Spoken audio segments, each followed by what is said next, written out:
Some experiments test compatibility. This one tested whether our marriage had already ended. People talk about marriage being a partnership, an ongoing act of choosing each other. I believe that. At least, I did until the morning my wife, Megan, sat across from me at the kitchen island and said, "I think we should try a 30-day roommate experiment." She said it like she was suggesting we should repaint the guest bedroom. No warning. No preface. No conversation leading up to it. Just a single sentence that landed like a small, polite grenade between us. I blinked once. Twice. Slowly. Because surely I had misheard her. What? I asked carefully. She tucked a strand of hair behind her ear, a gesture she always used when she wanted to soften a blow. "You know," she said lightly. "Like those TikTok trends? Couples living as roommates for a month to see how they function without emotional responsibility." I stared at her. She said it again, clearer this time. "Roommates. Not spouses. No expectations, no obligations, no intimacy. Just coexisting." She took a sip of her coffee, waiting for me to nod, to smile, to treat this like a fun challenge. But something in her tone, something matte, dull, clinical, made my fingers tighten around my mug.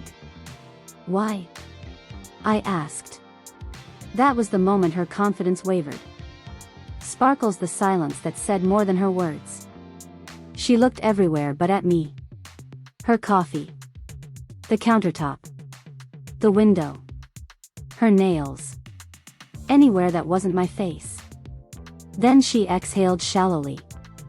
"I just think," she began slowly, "that we need clarity. We've been drifting. Drifting.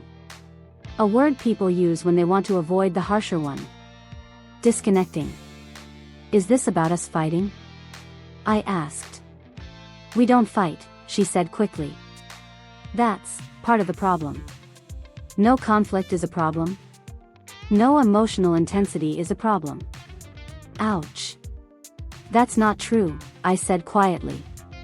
She finally looked at me then. Her eyes weren't cold. They were tired. Tired in a way that suggested this idea didn't come from impulse, but from buildup. And that was worse. "Mark," she whispered, "I feel like we don't see each other anymore. We go through routines. We do things side by side but not together. We're comfortable. Too comfortable." I didn't interrupt. People reveal the most when they're allowed to fill the silence. She swallowed. "I want to see if I miss you," she said softly. That one hurt. Deeply. Because she wasn't asking for space. She was asking for absence. To evaluate longing. To measure loss. To see whether love still lived in the quiet. "I need to know," she continued, "if missing you feels like love, or habit. Sparkles when a marriage becomes a mirror." I leaned back, letting her see the full reaction in my face. Not anger. Not shock. Not desperation. Just clarity. "Megan," I said slowly, "experiments aren't neutral. They reveal what someone has already started to accept." She stiffened. "What does that mean?" "It means you're not wondering if love exists. You're wondering if leaving would hurt." Her breath caught. And in that moment, microseconds long, I watched truth flash across her expression. She wasn't asking for an experiment. She was asking for a trial separation without calling it that. She wanted to soften the vocabulary so she could stomach the reality. I didn't speak again. I didn't need to. The silence exposed everything she wasn't ready to say. Sparkles her defense mechanism, logic over emotion. "No," she said quickly, voice rising defensively. "No, that's not what this is. It's just psychological data. Couples do it all the time." "Do they?" I asked. "You know what I mean. It's structured. Clear. With rules. Rules." This woman wanted rules for detaching from her husband. I felt something inside me shift, a quiet, internal pivot. The kind you don't notice until you realize you're no longer standing where you once were. How would it work? I asked. She blinked, surprised I wasn't fighting. You want details? You already have them, I replied. You've been planning this. Her cheeks colored. And that was confirmation enough. She pulled out her phone, scrolling through notes. Oh. She had a plan. A drafted plan. She read from it. We'd split chores. No kissing. No physical intimacy. No expectation to check in emotionally. We coordinate schedules, divide finances, communicate only about essentials. Sleep in separate rooms. No dates. No affection. Each bullet point sounded less like an experiment, and more like a breakup rehearsal. And after 30 days, I asked quietly, we decide whether we go back to being married. Her voice softened. Yes.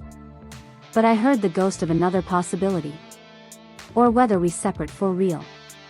Sparkles the calmness that changed everything. I nodded once. Just once. It startled her. You're okay with this? She asked. I'm okay with clarity, I said. And something in the way I said it, calm, even, devoid of fear, made her shoulders tense. Because she expected resistance. She expected panic. She expected an argument that would reassure her she mattered. But calm? Calm meant I wasn't afraid of losing her. Calm meant I wasn't clinging. Calm meant I might already be imagining life without her. People who initiate experiments don't expect the other person to accept the terms so easily. It threw her off balance. She blinked rapidly. So, you agree to the 30 days? Yes. And you're not upset? I gave a soft, measured exhale. I have emotions, I said. But I don't make decisions from panic. If you want space, I will give you space. She swallowed hard. But, just like you want clarity from distance, I continued, I want clarity from your choice. My choice, she echoed. Yes. If you need to treat me like a roommate to understand your feelings, then I need to treat this like what it truly is. What do you think it truly is? She whispered. A crossroads. The word hit her like a tuning fork. Something resonated in her chest, and not pleasantly. Megan, I said quietly, you're asking for emotional separation. You're asking for absence.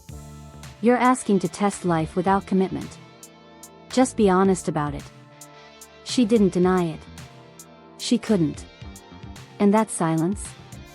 That silence was the real beginning. Sparkles the agreement, and the shift in power. Okay, she whispered. Then, we start tomorrow. No, I said calmly. We start now. Her head jerked slightly. Because suddenly I was the one setting the terms. Not her. And that terrified her. Why now? She asked. Because you came to this conversation with a plan, I said. Meaning you crossed the emotional line before you approached me. Her eyes widened. She hadn't expected me to see it. But I did. You've already begun to detach, I said. So let's not pretend this is a game or a trend from social media. This is where we truly are. She was breathing shallowly now. Mark, she whispered. I didn't want to hurt you. I'm not hurt, I said softly. I'm informed. That line. That calm, measured line. Hit her harder than any anger would have.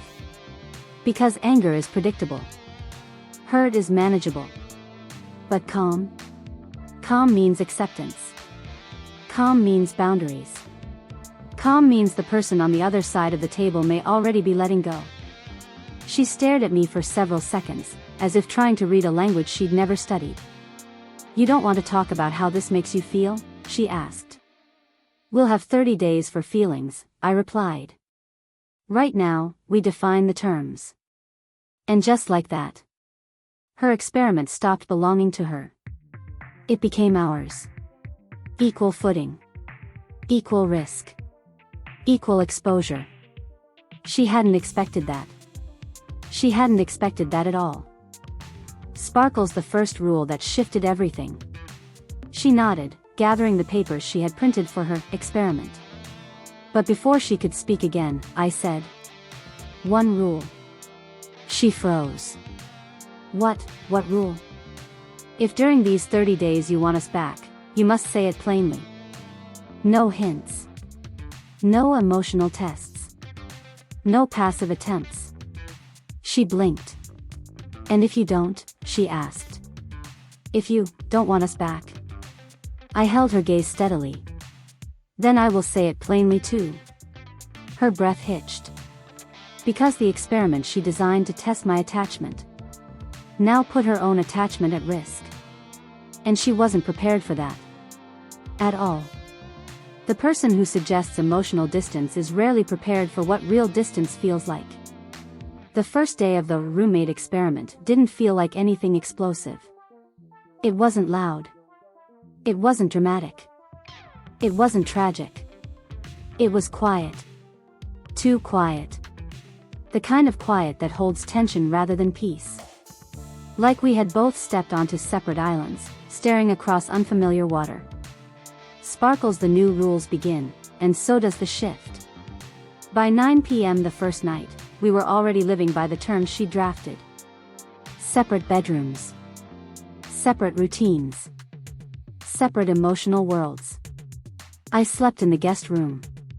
She took the primary bedroom. The absurdity wasn't lost on me. She wanted space.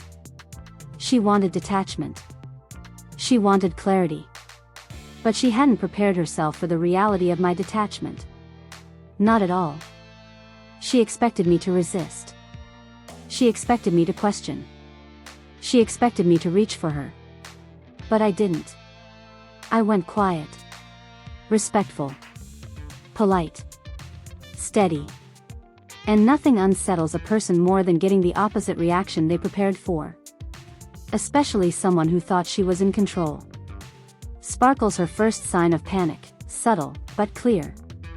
The next morning, I made coffee for myself only. We had always made coffee for each other, sometimes wordlessly, sometimes with sleepy teasing. But roommates don't do that. She came downstairs wearing one of the oversized sweatshirts she liked to steal from my side of the closet, and paused when she saw the single mug. "You didn't make me one?" she asked lightly. "No," I said gently. "Roommates take care of their own coffee." Her expression flickered. Just slightly. "Oh. Right." She nodded too fast. "Of course." She made her own. Her hands shook a little when she poured the cream. Not from anger. From something worse.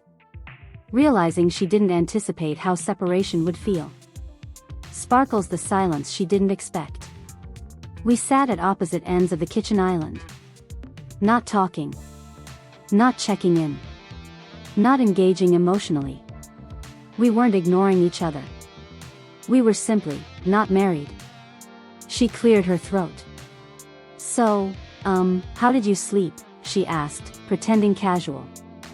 I looked up slowly.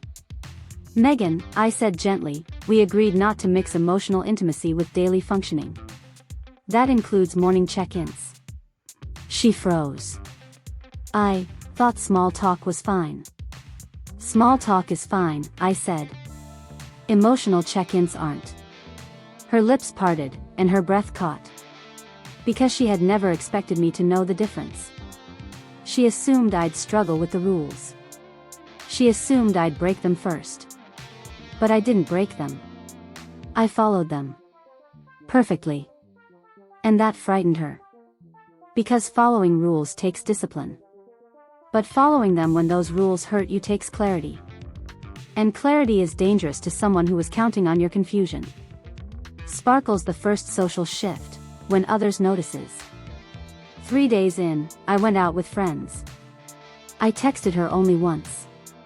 "Me, I'll be home around 11. Don't wait up." Her reply was instant. Megan, where are you going? Not roommate energy. Wife energy. But we weren't playing that role anymore. So I replied. Me, out. A full minute passed before she responded. Megan, with who? I stared at her message for a moment. Not in anger. In curiosity. The woman who wanted separation was suddenly invested. Interesting. I let her sit with the uncertainty. And then. Me, friends. No details. No justification. No emotional reassurance. Roommate communication. Nothing more. When I got home at 11 p.m. sharp, she was awake on the couch. She pretended she wasn't waiting, flipping channels aimlessly. You're home early, she said. It's 11, I replied. Her shoulders stiffened again. She smiled too brightly. Oh. Right. Good. But her eyes? They told the real story. She missed me. Already. Sparkles, the experiment doesn't feel fun anymore. That night, she stood in the hallway as I approached the guest room. Her hand rested on the doorframe as if she might ask me to stay. Good night, she said softly. Good night, I said. Her throat bobbed as she swallowed. You're doing well with this. I'm adjusting, I replied calmly. Another flicker in her expression. She didn't want me to adjust. Not fully. Not gracefully. Not quickly. She wanted me to struggle. She wanted me to ask, can we stop this? She wanted me to chase her emotionally. She wanted me to prove that she mattered. But instead, I was showing her something she didn't know how to handle. I could live without emotional dependency. I could live without marriage the way she had framed it. I could live without her. She blinked rapidly. Okay. Well, good night. She lingered, hoping I would crack. But I didn't. I stepped into the guest room and closed the door quietly. And that small sound, a soft click of wood and metal, hit her harder than anything I could have shouted. Sparkles day 5, when she tested me. She tried to bait me. Of course she did. Manipulation rarely comes from cruelty. More often, it comes from desperation. She came downstairs dressed beautifully, hair curled, lips glossed, wearing the blouse she knew I used to compliment. She acted surprised to see me. Oh. I didn't think you'd be up this early. I nodded politely. You look nice, I said. Not beautiful. Not stunning. Not wow. Just nice. Neutral. Respectful. Roommate energy. Her mouth tightened in disappointment she tried to hide. I'm, going out for lunch later, she said. With someone from work. That sounds good. Enjoy. She blinked. That wasn't the reaction she wanted. She wanted jealousy. She wanted attention. She wanted my emotional temperature to rise. But I couldn't afford to fail this experiment. Not because I was proving something to her. Because I was learning something about myself. Specifically, whether I still wanted this marriage. Her eyes scanned my face for signs of insecurity. She didn't find any. She forced a smile. Thanks. I guess. Sparkles the pivot, when she realized she was losing something. That night, something happened. Something small. Something massive. I walked into the kitchen and found Megan sitting at the island, staring at her phone. She looked up quickly, too quickly, and tried to hide her expression. Everything okay? I asked. Her lips parted. Yes. No. I don't know. I waited. She looked down again.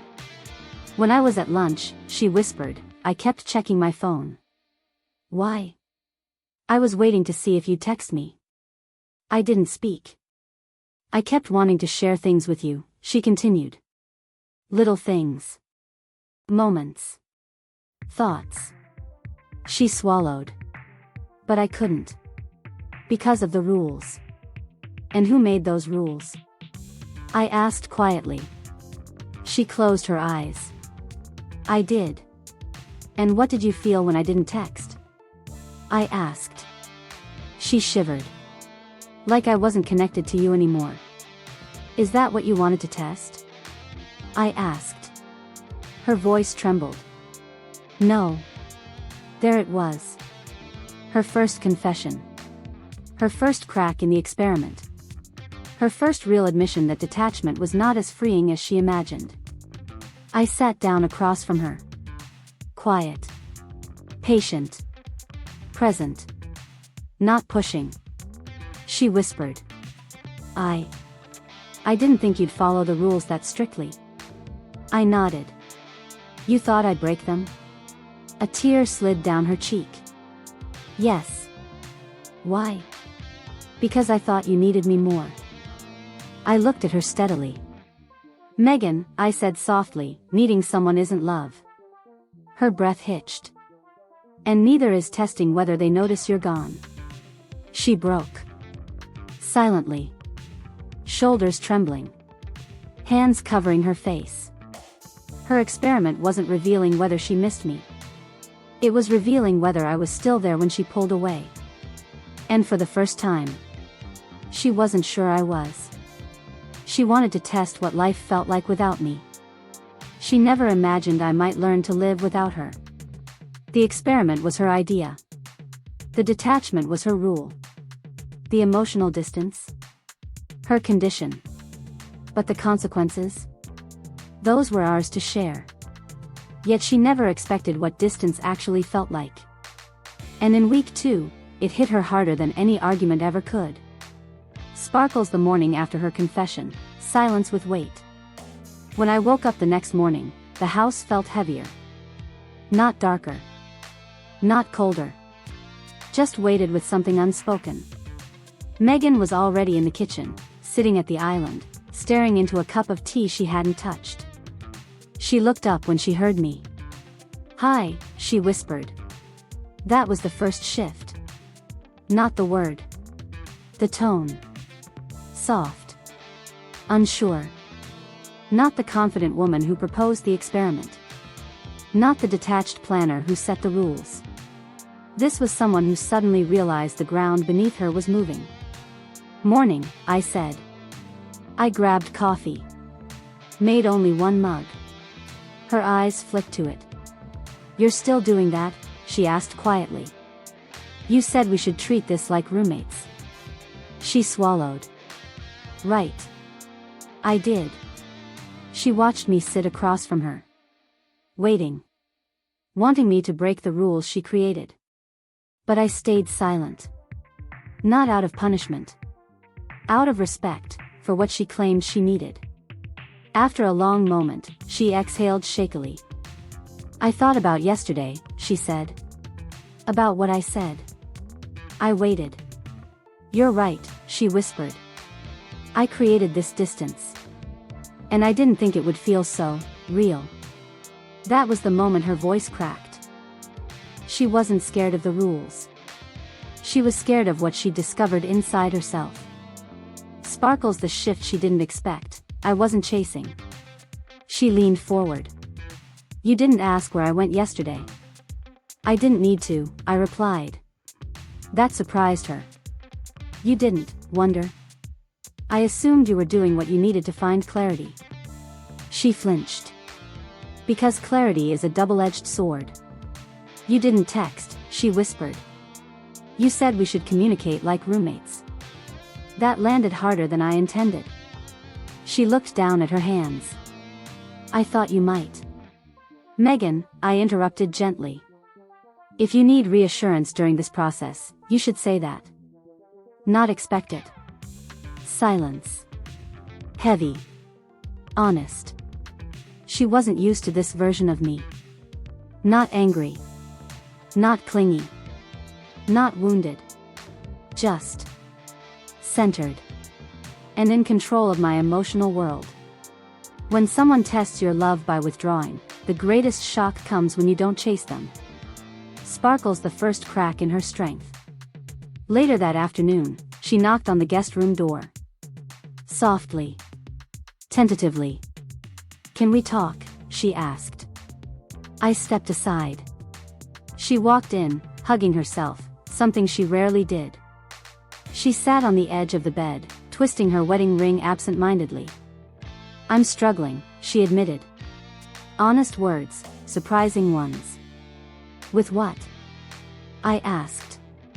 "This," she whispered. "All of this. The space. The rules. Not sleeping next to you. Not talking the way we used to. Not knowing what you're thinking." I nodded. "Isn't this what you wanted to explore?" "Yes," she said quickly. "But I didn't think you'd adapt this well." I raised an eyebrow. "You wanted me to fail?" She winced. "No. I just thought you'd fight it more." Meaning? She wanted proof she mattered. She wanted emotional reaction. She wanted reassurance through conflict. But instead, she got something far more unsettling. Acceptance. "When you didn't ask where I went or who I was with," she whispered, "I felt invisible." That was the first honest sentence she'd said since the experiment began. "Megan," I said quietly. "You can't demand emotional distance and emotional intimacy at the same time. That's not an experiment. That's a contradiction." Her eyes glistened. "You're not supposed to be this calm." "Then what was the experiment really for?" I asked gently. She froze. Not because she didn't know the answer. Because she finally realized I knew it too. Sparkles what the experiment really meant. She whispered the truth in fragments. "I felt disconnected before. I felt like we were drifting. I thought maybe if we created space, we'd feel the loss. I thought we'd miss each other so much it would fix things." "So the experiment was a test of pain?" I asked. "Who would hurt first? Who would reach first?" Her eyes closed. "Yes. Not psychological clarity. Not self-discovery. Not healthy curiosity. She was trying to provoke longing. To force emotion from absence. To trigger connection rather than cultivate it. She was testing whether I loved her by withdrawing from me. But the test backfired, because she discovered something terrifying. I could survive the distance. Sparkles the moment she began to fear the outcome. That night, when I came back from a run, she approached me again. "Mark," she said softly, "can we talk tonight? Just talk." "About what?" I asked. "Us." "We can," I said gently, "but without breaking the experiment rules." Her face fell. "Oh. Right." She stared at the floor. "I didn't think you'd stick to them." "That seems to be a pattern," I said gently. She swallowed. "I underestimated how strong you are." That sentence wasn't flattery. It was fear. Because strength changes power dynamics. And Megan had always been the emotional center of our marriage. The one who steered mood. Tone. Connection. Distance. Now, the axis had shifted. For the first time, she felt the possibility of losing me. Sparkles day 10, when she reached out. On day 10, something happened that changed the trajectory completely. I was in the living room reading when she walked in. She hovered near the stairs, like she wasn't sure whether she was welcome. "Can I sit?" she asked. "You don't need permission," I replied. "But yes." She sat at the opposite end of the couch. Not close. Not distant. Just unsure. She took a breath. "I miss you." That was the crack. The real one. Not the one she expected to force from me during her experiment. Her eyes filled instantly. "I miss talking to you. I miss knowing what you're thinking." I miss us. I closed my book slowly. Missing comes from loss, I said softly. Are you feeling loss, Megan? She nodded fiercely. Yes. God, yes. And what exactly have you lost? The question shook her. She tried to speak. Stopped. Tried again. Finally. I've lost the version of us where I knew you'd always come toward me, never away. Ah. There it was. Not love. Not connection. Not partnership. Certainty. That I was emotionally anchored to her. That she could pull back without losing me. That she could test me without consequence. Now, she wasn't so sure. And that fear was new. Overwhelming. Uncomfortable. What are you afraid of? I asked softly. She whispered. That you might decide, you don't want us anymore. I looked at her steadily. Megan, that's what you came here to test. Her face crumpled. I know. And now I'm the one terrified. Sparkles my internal shift, the moment I felt the truth. As she cried softly, I felt something inside me shift. Not anger. Not resentment. Not superiority. Clarity. Because the space hadn't shown me a marriage worth fighting for. It had shown me a marriage built on imbalance. She led. I followed. She withdrew. I chased. She tested. I proved. She withheld. I waited. This experiment didn't break that cycle. It revealed it. And now she was the one waiting. Hoping. Fearing. The roles had reversed. But I didn't want revenge. I wanted truth. So I said. Then maybe you finally understand the risk I felt long before this experiment. She looked at me with wide, trembling eyes. Do you still want us? She whispered. That question hung in the air. Heavy. Vulnerable. Loaded. And for the first time, I didn't know the answer. The moment someone fears losing you is the exact moment they finally understand your worth. Her experiment had stopped being a test of my feelings. It had become a test of hers. And now, the person who initiated distance was the one terrified of the silence between us. The woman who created the rules was the woman suffocated by them. And I, the man she expected to chase, was the one she now feared losing. That shift changes everything. Sparkles the question she feared, and my honest answer. In part 3, she asked the question that had been haunting the spaces between us. Do you still want us? Normally, I would have rushed to reassure her. To promise love. To soothe insecurity. To fix everything. But this time, I didn't answer immediately. Instead, I took a slow breath. I don't know, I said quietly. I watched the words land. Not harshly. Not intentionally cruel. Just honestly. She sucked in a breath, sharp and tiny, like the sound a heart makes when a truth hits too cleanly. You don't know, she whispered, voice trembling. No, I said. This experiment changed things for both of us. Her hands shook. She wanted reassurance. She wanted certainty. She wanted the old dynamic where my commitment was unquestionable. But certainty had been replaced with clarity. And clarity is rarely comfortable. Sparkles the walls she built begin to collapse. She wiped her cheek with her sleeve.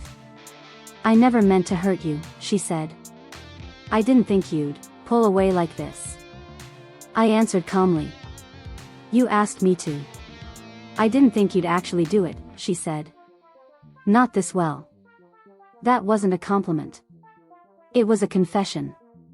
She underestimated me. She underestimated the relationship.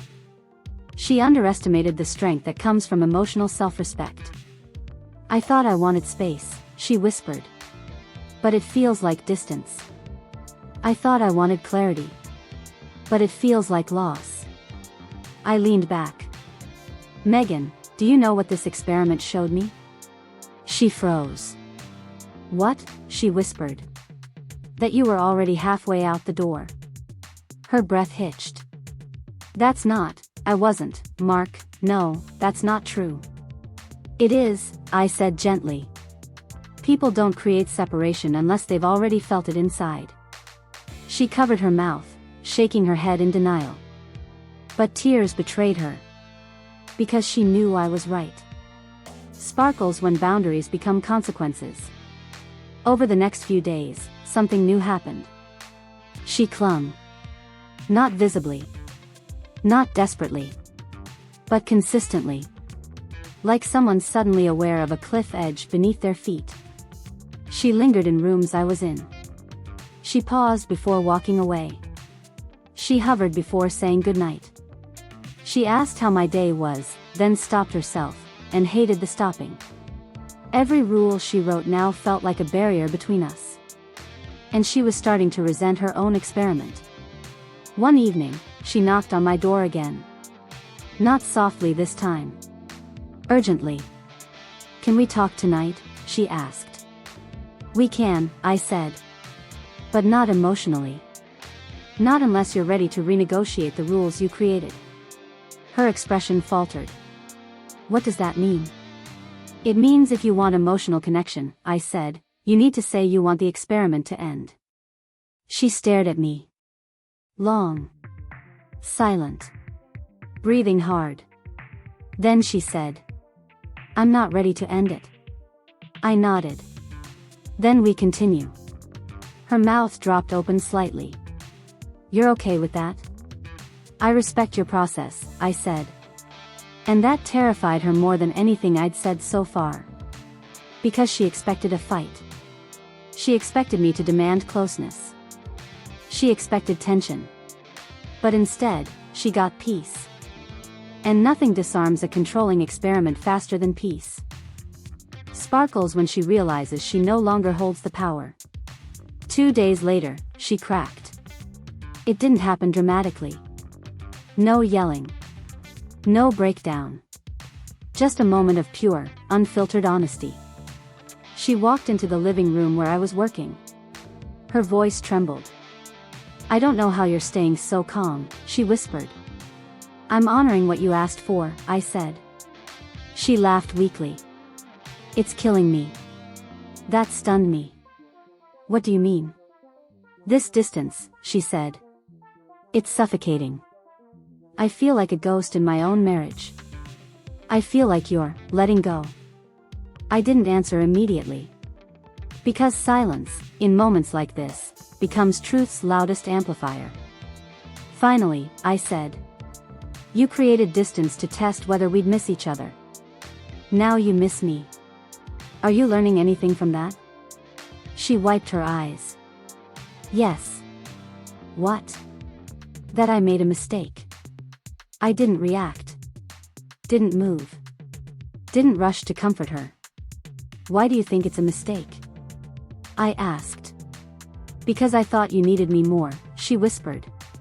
But I'm realizing I need you. There it was. The real center of the experiment. Not clarity. Control.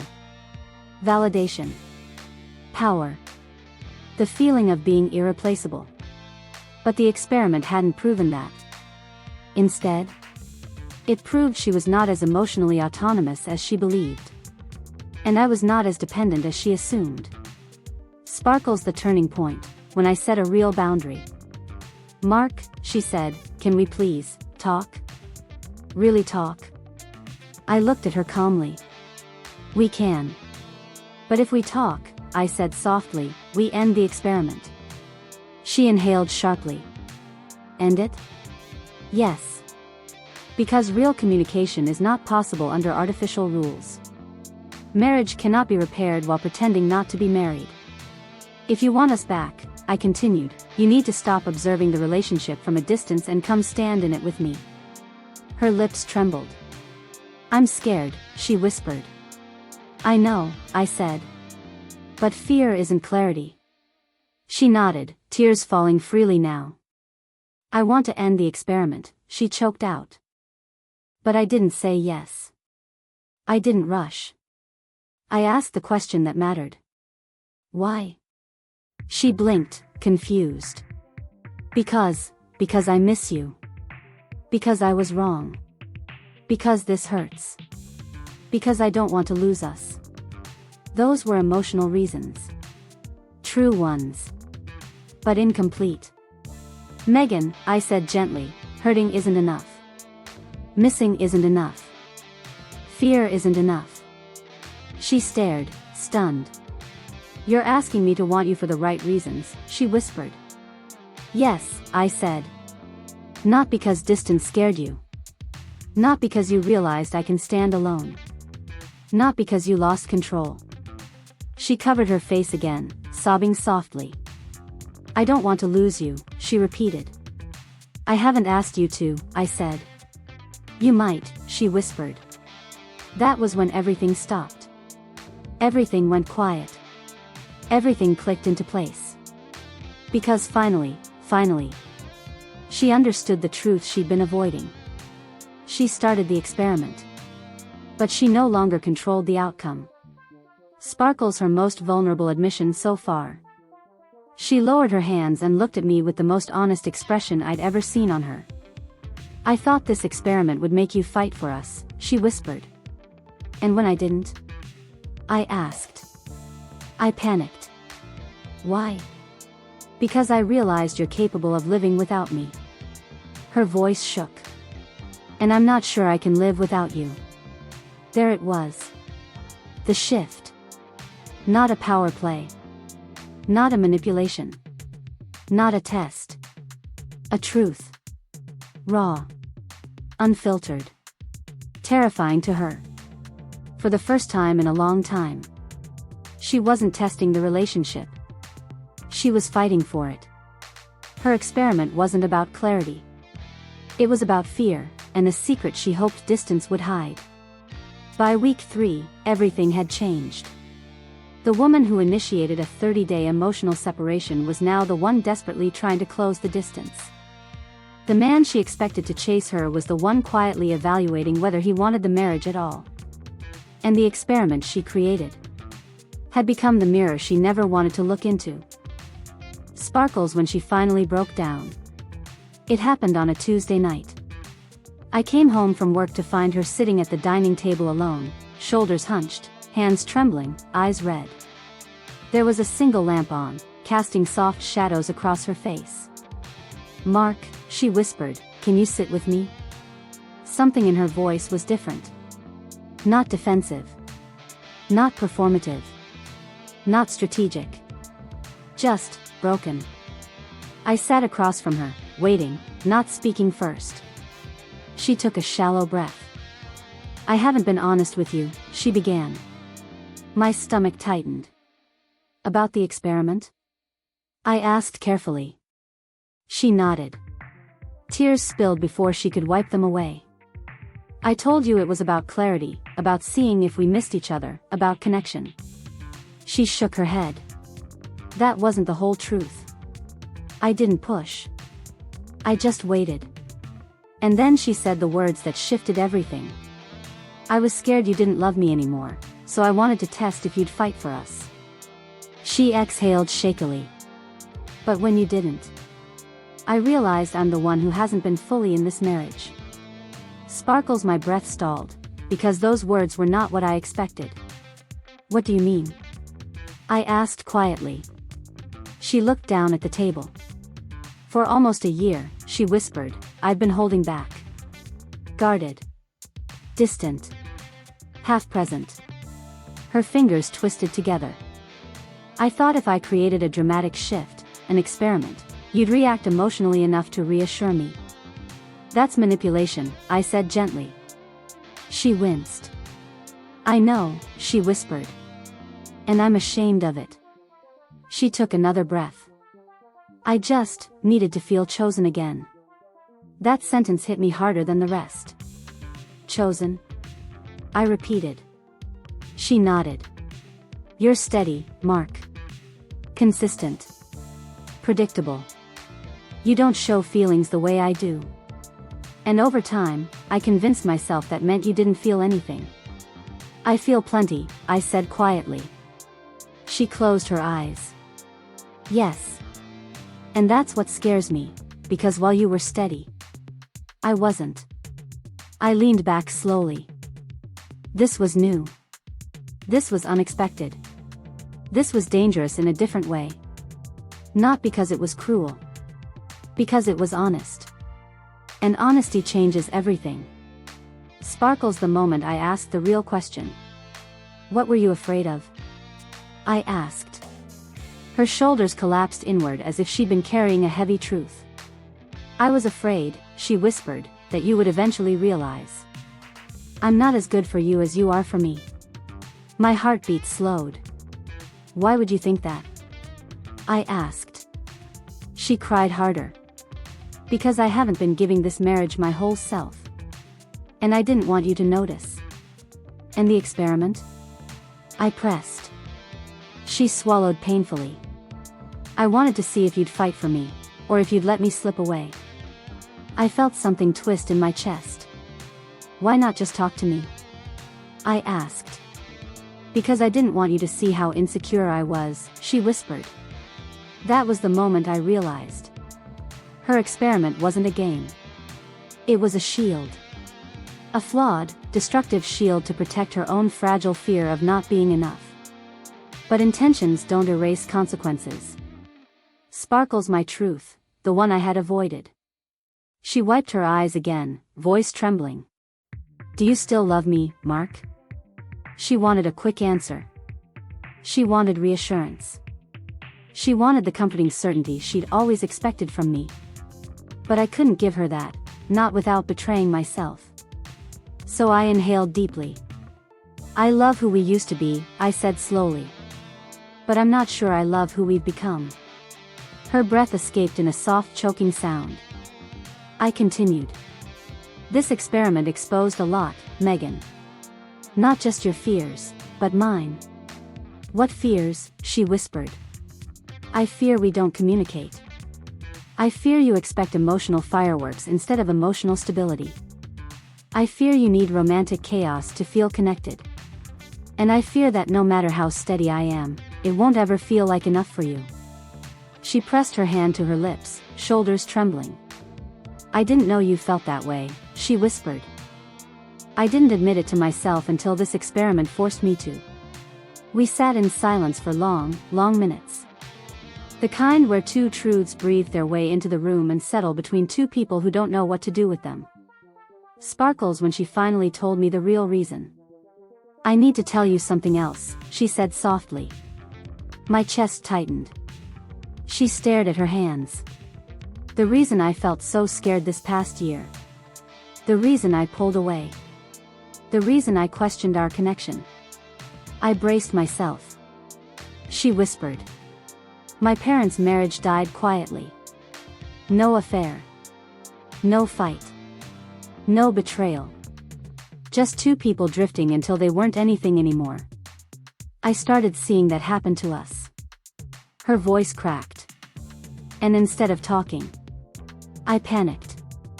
I created distance so I wouldn't feel abandoned first. Her honesty landed heavy and real. So that was the truth. Not malice. Not manipulation. Not cruelty. Fear. Fear of abandonment. Fear of invisibility. Fear of never being enough. Fear of quiet endings. Her experiment was a desperate attempt at control because she feared losing what she didn't know how to nurture. And yet, her fear still didn't justify the damage. Sparkles the moment I realized she wasn't the only one who changed. I looked at her, really looked at her. And for the first time, I saw a woman trying to understand herself, not just her marriage. But I also saw something else. I didn't feel the same anymore. Something in me had shifted. Quietly. Irreversibly. She wasn't the only one afraid. I was afraid too. Afraid that she didn't love the real me, just the version of me she wanted. Afraid that emotional tests would replace communication. Afraid that this experiment wasn't a one-time mistake, but a pattern. She stared at me with red, swollen eyes. Mark, do you want to try again? Do you want us to fix this? Do you want me? I closed my eyes for a moment, letting the weight of that question settle. Then I opened them. Megan. I want us. Her breath caught. But wanting, I continued quietly, requires trust. And I'm not sure we have that right now. She covered her face and sobbed. Not dramatically. Not manipulatively. Soft, exhausted sobbing of someone who finally sees the cost of their choices. Sparkles the final question that set up the ending. Megan, I said gently, before we decide anything. I need to know something. She looked up, desperate. Anything. Ask me anything. Do you want this marriage, I asked, or do you just fear being alone? Her face contorted, pain, truth, realization. I don't know, she whispered. And that honesty felt like the real beginning of the end. Because I could fix confusion.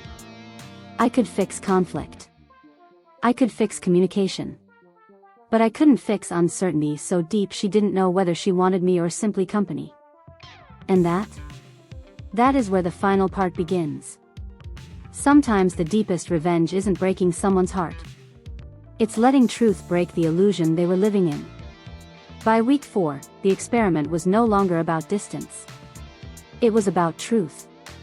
Raw, unfiltered, painful truth neither of us could ignore anymore. She wasn't the villain. I wasn't the victim. We were two people standing at the edge of something that had stopped being a marriage long before we admitted it. But only one of us was ready to accept the cost of honesty. Sparkles the final week, when clarity settled like dust. The house felt different. Not tense. Not heavy. Not cold. Just honest. The experiment had stripped us down to our emotional bones. No rituals. No obligations. No automatic comfort. Just two adults living side by side with nothing to hide behind. And somewhere in the quiet, I realized something. I wasn't angry at her anymore. Not for the experiment. Not for the distance. Not for the fear that fueled it. Because beneath every step she took away from me, I finally saw what she had never been able to say out loud. She wasn't afraid of losing me. She was afraid of losing herself. And I had been trying to love someone who wasn't sure she knew how to love back without testing, provoking, or retreating. Sparkles the conversation that decided everything. On the final night of the experiment, she knocked on the guest room door. This time, she didn't wait for me to answer. She stepped inside, closed the door quietly, and sat on the edge of the bed. Her hands trembled. Mark, she whispered. I know what tonight is. I nodded. The end of the 30 days. She stared at the floor. I've been terrified of this night. Why? I asked gently. Because I don't know what you're going to choose. Not what we're going to choose. Not what the marriage needs. What I was going to choose. The shift in power was complete. Mark, she whispered, tears gathering, I need you to say something. Anything. I need you to say something first, I replied calmly. What do you want now? She inhaled sharply. I want us, she said. I want to try again. I want therapy, communication, all of it. I want to fix the things I broke. I nodded slowly. Why? I asked. Her eyes widened. What do you mean, why?